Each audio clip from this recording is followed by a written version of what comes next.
Well, remember back in 2010 when we hosted the Soccer World Cup or the FIFA World Cup, and the slogan there was, "Feel it, it is here." Well, the wait is over. Special voting opens today and ends tomorrow ahead of the Elections Day on Wednesday, the 29th of May, of course. The Electoral Commission of South Africa has also expressed its readiness for the polls. The independent election analyst, Micheal Atkins, is now joining us for this conversation. Micheal, good morning. Thank you so much for making time for us.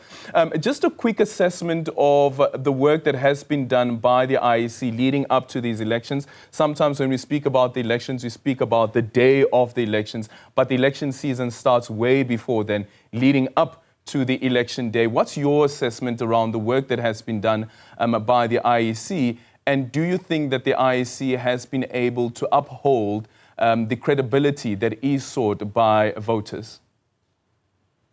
Yes, good morning. Thank you. The IEC is a highly competent body. They have managed elections through some very difficult times in the past. And what we're seeing now is the election process is being well managed. There have been a number of challenges, obviously several court matters that would have occupied their time. And as you've been discussing on your program, various criticisms and challenges to which the IEC must respond. The only small glitch, if we can say that I'm aware of, is that, and this is a good thing, that the number of independent observers is higher than normal during this election. And so some of the logistics around that have been a little strained. But for the most part, we have no indication that anything is a problem, and that, it looks like we're ready to go. Yeah. What do you make around the issues around security, the press briefing that was held yesterday as well, and the IEC revealing that one of its presiding officers was actually woken up in the wee hours of the morning because of concerns that were raised by certain people around the storage of election material? You know, problems do happen. The IEC cannot prepare for absolutely every eventuality. By and large, we've had very peaceful elections in the past. And to my mind, yes, certain minor problems happened.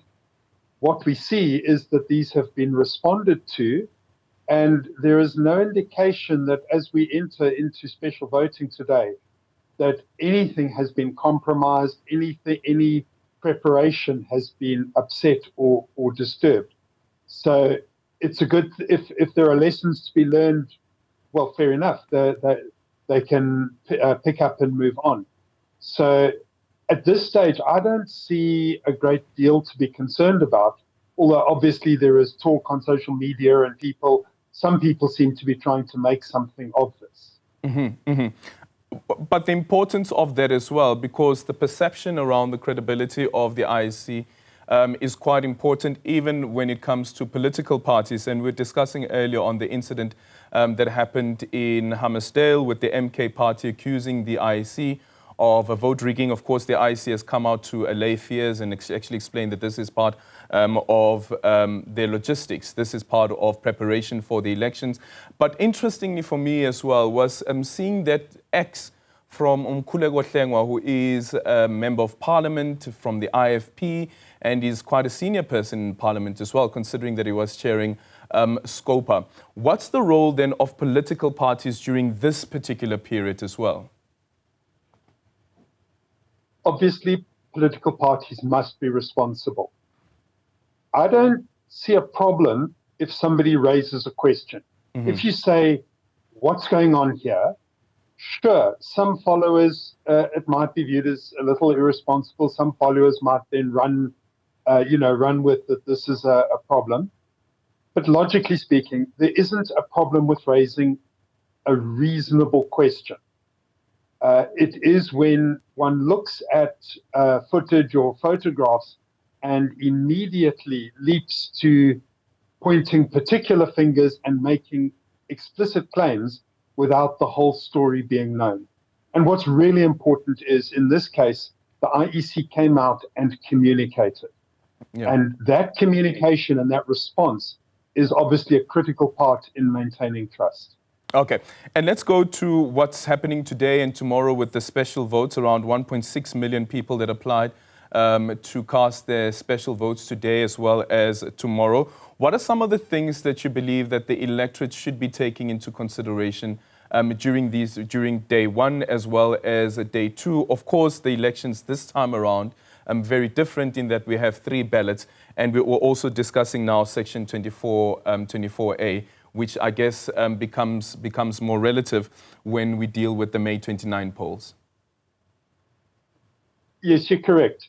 There shouldn't be any major issue that occurs during the special voting. Those people who have applied for special votes are clearly doing so in their own voting stations. That problem doesn't arise.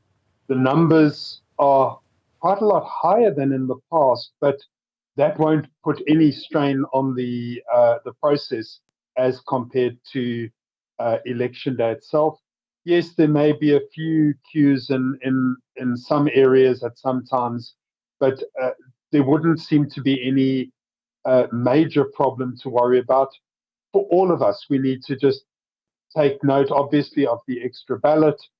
And the question is, the point is, we must vote on all of the ballots. It's not as though one of them doesn't particularly count or is less important than the others. Yeah. Anybody who doesn't vote is literally discarding part of their choice in the election. Section 24A quickly, and what its response was. What's the concern that Section 24A wants to deal with the amendment to the Electoral Act? Your discussion earlier was correct in the sense that it was always possible to go on the day and fill in those forms during national and provincial elections. The law was changed in 2021 following the claims of multiple voting in 2019. And the change to the law was one of the measures introduced to prevent the possibility of people voting multiple times. And as you've discussed, this required a pre-notification to be done by the 17th of May. So if one looks at the numbers, we understand somewhere in the region of 400,000 people applied. But in 2019, there were 1.8 million people who used that facility. So some of those will have changed their registration details this time. Some perhaps would use special votes. Those of us who are going to be away from our voting stations on election day might have used special votes rather than Section 24A. So the question is, we don't know how many will arrive thinking that they can vote in a different voting station. Okay. And just quickly, Micheal, a point that you raised yesterday after the President's address, which almost came across as a State of the Nation address, was has the President breached Section 9, subsection 2 of the Electoral Code of Conduct? Have you come to a conclusion? Have you been able to answer your own question with regards to that? That section is obviously meant to deal with situations like an employer trying to coerce their employees to vote or to not vote. I don't have an answer to the question. It was an unusual speech. Part of it was just addressing objective concerns. Part of it was dealing with, call it, the success of the government. Now, my view is that the President has had multiple occasions. He has the State of the Nation address. He has party campaigns and launches that are well covered by the media. So at face value, I do believe there is a possibility. Now, the consequences would not be severe. I'm interested at the end of the day in free and fair elections and making sure that even into the future, those who are in power do not abuse that power for the sake of elections. Micheal, it is a... Thank you so much for your time. Unfortunately, we've run out of time. Micheal Atkins there is an independent elections analyst. But what's your take on the address by the President yesterday? Do you believe that it was part of electioneering? At Newzroom 405.